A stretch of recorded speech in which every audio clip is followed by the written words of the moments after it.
जब काकोरी कांड हुआ ना, तो काकोरी कांड की जब प्लानिंग हुई तो उसमें अशफाकुल्ला खान नहीं थे। तो पहली गैंग बनी तो उसमें अशफाकुल्ला खान नहीं थे।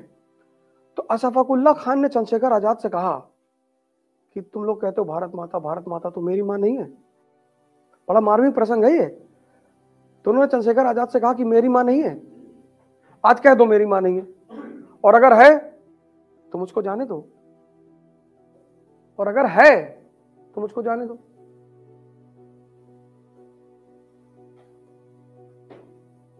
गए ना, फांसी हुई ना। सुकरात के चेहरे पर उसकी वाइफ ने खौलता हुआ पानी डाल दिया। गया, मुंह धुला, दवाई लगाया, आया बाहर, मुस्कुरा रहा था। तो उसके शिष्यों ने कहा कि हम गुरुजी मुस्कुरा रहे हैं। कहा दूसरा वाला साइड बच गया। इसको बोलते हैं नजरिया, कि तुम देखते किधर हो। यही तो पिछले 30 साल में इस देश में क्या हुआ, कुछ चीजें दिखाई गई हैं जबरदस्ती समाज को। ये मुसलमान, ये दलित, ये ब्राह्मण, यही तो मैं कह रहा हूं, है नहीं, दिखाई गई है, दिखाई है नहीं, दिखाई गई है, और इतनी गहराई में दिखाई गई है कि अब व्यक्ति को लगता है कि यही सही है। जलालुद्दीन मंगबरानी, ये सब नाम नोट कर लेना। मुसलमान, हिंदुस्तान की सरजमी पर आता है, इल्तुतमिश से कहता है कि मुझे शरण दे दो चंगेज खान के खिलाफ। उसने कहा नहीं, धर्म का राजनीति से कोई रिश्ता नहीं होता। कर लेना, किताब में पढ़ाना छोड़ देंगे अगर सही नहीं होगा तो। पहला सुल्तान है दिल्ली का इल्तुतमिश। मौलाना आए, बोले हिंदुस्तान पे लगा दो कानून, इस्लाम या मौत। उसका गुरु था कुतुबुद्दीन बख्तियार काकी, सूफी था, उससे मिलने गया। यार ये मौलाना कह रहे हैं इस्लाम या डेथ का नारा दे दो। तो सूफी ने कहा ये तुम्हारा जो क्राउन है कितने का है? कहा 5 करोड़ का। कहा मौलाना की टोपी? कहा 2 रुपए की। तो बोला बदतमीज, अपने क्राउन की कीमत के हिसाब से सोचो। वो अलाउद्दीन खिलजी कहता है कि कयामत के दिन मेरे साथ क्या होगा मुझे नहीं पता, मैं वो करता हूं जो मेरी प्रजा के लिए अच्छा है। और कितनी एग्जाम्पल देते तुमको। अब्दुल नबी मौलाना थे, यहीं देवबंद के। अकबर ने पानी में डुबा के मार डाला था। ये सब नाम लिख लो, कर लेना। एक बहुत बड़े मौलाना थे शेख अहमद सरहिंदी, उनको जहांगीर 12 साल जेल में रखा था। 12 साल। पता क्यों? एक बार आए जहांगीर से कहे कि पर जिब्राइल मेरे सपने में आए थे। इस्लाम में जैसे हिंदुइज्म में गणेश जी हैं, ऐसे इस्लाम में जिब्राइल है। तो बोले जिब्राइल मेरे सपने में आए और बोले कि हिंदुस्तान में तुम इस्लाम, दारुल इस्लाम बनाओ, इस्लाम हिंदुस्तान को, सबको मुसलमान बना दो।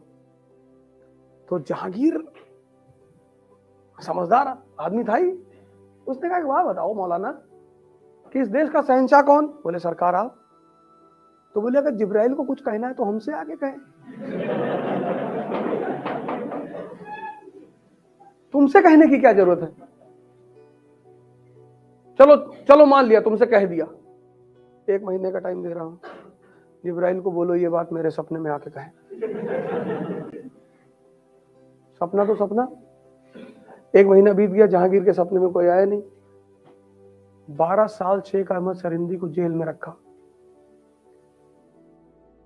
मैं एक जगह क्लास लेने गया, मैं अब हिस्ट्री मुझे पढ़ाना है सर, तो और मुझे यूनिटी इन डाइवर्सिटी पढ़ाना है।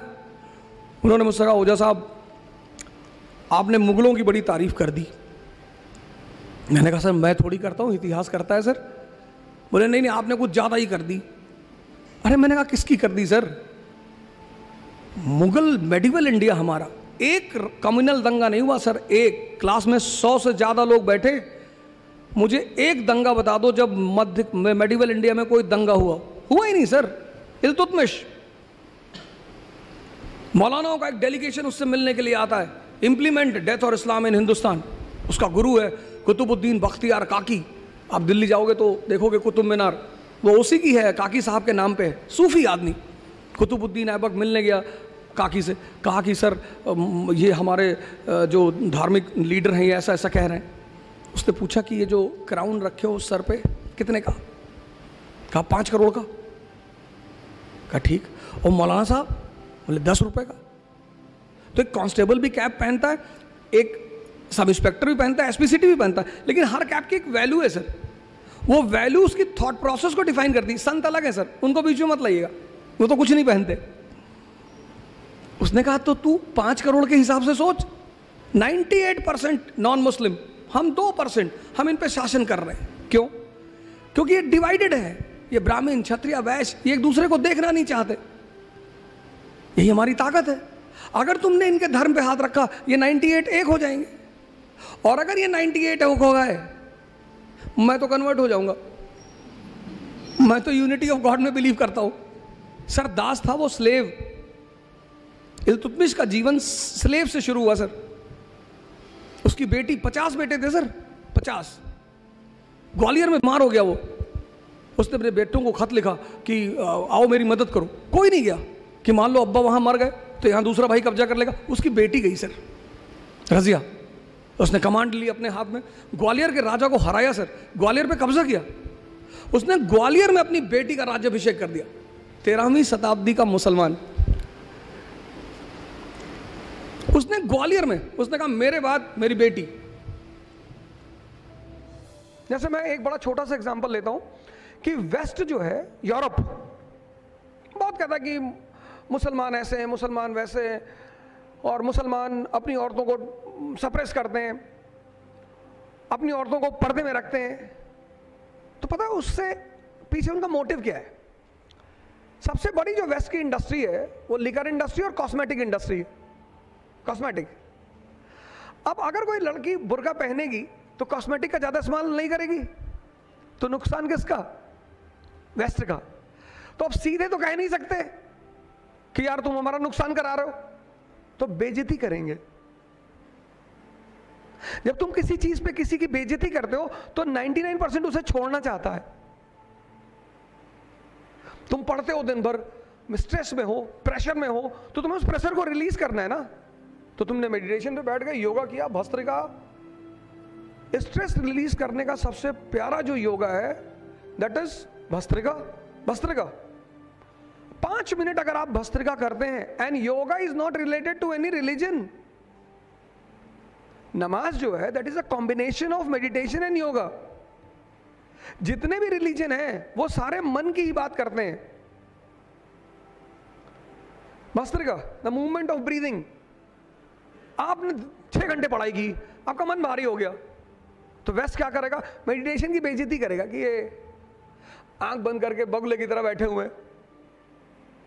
योगा की बेइज्जती करेगा कि अगर योगा करने से चीजें ठीक हो जाती तो पूरी दुनिया ठीक ना हो जाए।